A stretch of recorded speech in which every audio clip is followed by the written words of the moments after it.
আসসালামু আলাইকুম। ওয়ালাইকুম আসসালাম। কে বলছেন? নীলিমা, নীলিমা। নীলিমা, কেমন আছেন আপনি? ভালো আছেন নীলিমা? জি, জি, আল্লাহ পাকে ভালোই রাখছে। আপনারা ভালো আছেন? মাশাআল্লাহ, অনেক ভালো আছি। নীলিমা, কোথা থেকে বলতেছেন? আপনার দেশের বাড়ি কোথায়? বললাম না চান্দিনা থানা আমাদের, আমি ওখানে থাকি চিটাগাং, চট্টগ্রাম। আচ্ছা, কে কে আছে আপনার ফ্যামিলিতে নীলিমা? মা বাবা আছে বুড়া, আর বাচ্চা আছে একটা ছোট। আচ্ছা, তো আপনার স্বামী কি করে এখন? স্বামী তো নাই, স্বামী মৃত্যু হয়ে গেছে গা। আচ্ছা, কত বছর একা আছেন? জি, কতদিন একা আছেন আপনি স্বামী ছাড়া? আছি 2-3 বছর। আচ্ছা, তো কি করেন এখন আপনি বর্তমানে নীলিমা? আমি এই যে বাসা বাড়ি চাকরি করে খাই। বাসা বাড়ি চাকরি করি, বাচ্চাদের মানুষ করাইতেছি। আচ্ছা, ঠিক আছে। তো দর্শক, শুনতে থাকুন আজকে নীলিমার জীবনের গল্পগুলা। ধৈর্য সহকারে ফুল ভিডিওটি দেখলে মোবাইল নাম্বার পেয়ে যাবেন, সরাসরি যোগাযোগ করতে পারবেন নীলিমার সাথে। তো নীলিমা, হ্যাঁ, আপনারা নিজের মার পেটের কয়টা ভাই বোন?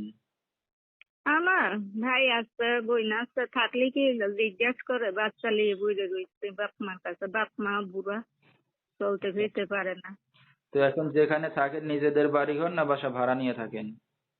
বাসা বাড়ি কাজ করি, বাসা একজনের বাসা বাড়িতে থাইকে কাজ করে খাই। আচ্ছা, বাসা ভাড়া নিয়ে থাকেন না? জি, জি, আচ্ছা, আপনার বাবা মা কোনো কাজ বাজ করে না, আপনি কাজ বাজ করে সংসার চালাচ্ছেন এখন? জি, জি, আমি সংসার চালাই। বাবা মা তো বুড়া, নামাজ পড়ে, আল্লাহ বিল্লাহ ডাকে, বুড়া, আচ্ছা, একারা বয়স্ক হয়ে গেছে। তো আপনার বাবার কোনো সয় সম্পত্তি আছে? নাই, নাই, কিছু নেই, আচ্ছা, গরিব। তো লেখাপড়া কতদূর করছেন আপনি? আমি লেখাপড়া করছিলাম, বাবা মা পড়াই নাই তো, আমি শয়তান আছিলাম, পড়ি নাই। আচ্ছা, পড়াশোনা করতে পারেন নাই।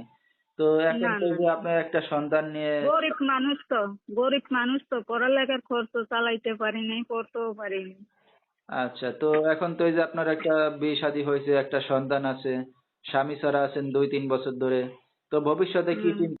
আশা তো আছে, সেরকম মানুষ যদি ভালো পাওয়া যায়, মনের মতন মানুষ পাওয়া যায়, মনের সাথে মন মিলে না, আমি বিয়ের সাথে বসবো।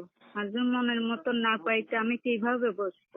আচ্ছা, মনের মতো পাইলে আপনার রাজি আছেন, এই তো?